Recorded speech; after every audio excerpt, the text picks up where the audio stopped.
Bismillahirrahmanirrahim. Assalamualaikum warahmatullahi wabarakatuh. Alhamdulillahirabbil alamin. Wassalatu wassalamu ala asyrafil anbiya'i wal mursalin. Sayyidina wa maulana Muhammadin wa ala alihi wa sahbihi ajma'in. Allahumma salli ala sayyidina Muhammad wa ala ali sayyidina Muhammad. Syukur alhamdulillah kita bisa berjumpa kembali di channel Muhasabah Fiddin. Semoga perjumpaan kita ini dicatat sebagai amal ibadah dan diberkahi oleh Allah Subhanahu wa taala. Amin ya rabbal alamin. Sahabat beriman yang dirahmati Allah, dalam sebuah hadis Rasulullah sallallahu alaihi wasallam bersabda, "Ketahuilah sesungguhnya di dalam tubuh ini ada segumpal daging. Jika ia baik, maka baiklah seluruh anggota tubuh. Dan jika ia rusak, maka rusaklah seluruh anggota tubuh. Ketahuilah ia adalah hati." Hadis riwayat Bukhari. Hati mempunyai peranan yang sangat penting dalam diri seorang hamba, sehingga keberadaannya dapat menentukan baik dan buruknya seluruh amal perbuatan. Ketika hati bercahaya, ia akan merasa lapang dan cenderung untuk berbuat kebaikan. Maka hati yang bersih dan bercahaya kelak akan menjadi penolong di hari kiamat. Dalam Al-Quran Allah Subhanahu wa ta'ala berfirman, yaitu pada hari harta dan anak-anak laki-laki tidak berguna, kecuali orang-orang yang menghadap Allah dengan hati yang bersih. Ayat ini ditafsirkan oleh Imam Asy-Syaukani bahwa harta dan kerabat tidak bisa memberikan manfaat kepada seorang di hari kiamat. Yang bisa memberikan manfaat kepadanya hanyalah hati yang selamat. Hati yang selamat adalah hati yang bersih dan bercahaya yang dimiliki oleh seorang muslim sejati. Lantas, apa saja tanda jika hati seorang hamba itu bercahaya? Sahabat beriman yang dirahmati Allah, dalam sebuah hadis Rasulullah sallallahu alaihi wasallam bersabda, "Jika cahaya telah masuk hati seorang, niscaya hatinya akan merasa lega dan lapang." Para sahabat bertanya, "Apakah tanda-tandanya wahai Rasulullah?" Beliau menjawab, "Kembali ke negeri abadi akhirat, menjauhkan diri dari tipu daya dunia, dan mempersiapkan diri untuk menghadapi kematian sebelum waktunya tiba."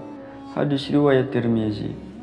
Dari hadis Rasulullah ini dapat kita simpulkan bahwa ada 3 tanda jika hati seorang hamba itu bercahaya. Tanda yang pertama adalah ia selalu mengingat kematian. Sahabat beriman yang dirahmati Allah, mengingat kematian artinya senantiasa mempersiapkan diri dengan amal kebaikan sebelum ajal datang menjemput. Dalam sebuah hadis Rasulullah sallallahu alaihi wasallam bersabda, dari Abu Hurairah radhiyallahu anhu, beliau berkata, Rasulullah sallallahu alaihi wasallam bersabda, "Perbanyaklah kalian mengingat pemutus kelezatan dunia, yakni kematian." Dalam hadis yang lain Rasulullah bersabda, "Perbanyaklah dari mengingat pemutus kelezatan dunia." Kami bertanya, "Ya Rasulullah, apakah pemutus kelezatan dunia itu?" Rasulullah menjawab, "Kematian." Dari 2 hadis ini dapat disimpulkan bahwa dengan banyak mengingat kematian membuat seorang tidak akan terlena oleh kehidupan dunia yang hanya sesaat. Orang yang sering mengingat kematian tidak akan diperbudak oleh gemerlapnya dunia. Dia mengambil dunia secukupnya dan digunakan sebagai bekal di akhirat. Dengan begitu, orang yang sering mengingat kematian akan terhindar dari menumpuk-numpukkan harta, sombong karena pangkat dan jabatan, dan yang lainnya. Semuanya merupakan kelezatan dunia yang sifatnya fata morgana. Maka, orang yang selalu ingat akan kematian itu, tandanya ia memiliki hati yang bersih dan bercahaya. Tanda yang kedua adalah ia selalu mengingat negeri akhirat. Sahabat beriman yang dirahmati Allah Subhanahu wa ta'ala, orang yang hatinya dipenuhi cahaya dari Allah akan selalu menjaga dirinya dari setiap perbuatan buruk. Kenapa demikian? Sebab setiap kali ingin berbuat sesuatu, ia akan berpikir dulu, apakah ini baik atau buruk? Jika berbuat sesuatu yang tidak baik, ia akan berfikir ini perbuatan melanggar larangan Allah. Jika saya melanggar larangan Allah, maka di akhirat saya akan disiksa di azab. Orang yang bercahaya hatinya akan lebih mementingkan urusan akhiratnya, karena ia tahu bahwa kehidupan di dunia ini hanyalah sementara dan dipenuhi oleh tipu daya. Harta, jabatan, pangkat, popularitas, semuanya akan berakhir ketika ajal sudah datang menjemput. Dalam Al-Quran Allah Subhanahu wa Ta'ala berfirman, "Ketahuilah bahwa sesungguhnya kehidupan dunia ini hanyalah permainan dan suatu yang melalaikan.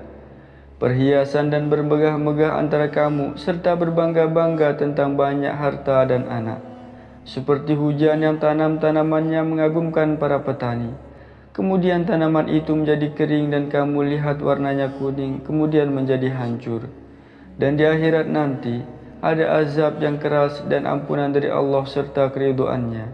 Dan kehidupan dunia ini tidak lain hanyalah kesenangan yang menipu." Quran Surat Al-Hadid ayat 20.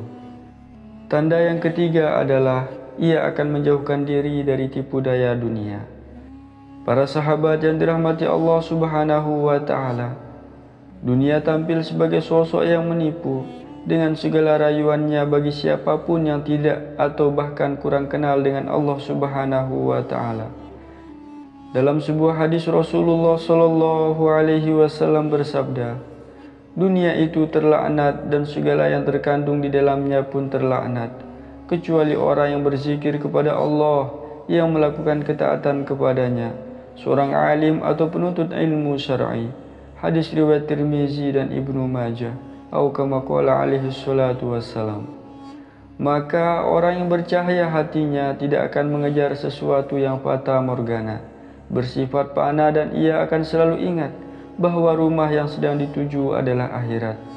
Dunia akan datang sebagai kemuliaan dengan izin Allah Subhanahu wa Ta'ala kepada orang-orang yang sanggup menanggungnya, dan itu hanya bisa terjadi jika orang tersebut mampu menguasai ilmu agama, mengamalkannya dan mengajarkannya kepada yang lainnya.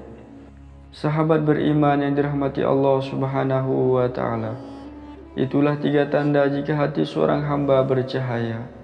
Maka kita berdoa kepada Allah Subhanahu wa Ta'ala, semoga Allah Subhanahu wa Ta'ala senantiasa membimbing langkah kita, membersihkan hati kita untuk tetap ingat berzikir kepadanya. Amin, amin ya Rabbal Alamin. Semoga video ini bermanfaat untuk kita semua. Mohon maaf atas segala kekurangan. Wallahu a'lam. Wassalamualaikum warahmatullahi wabarakatuh.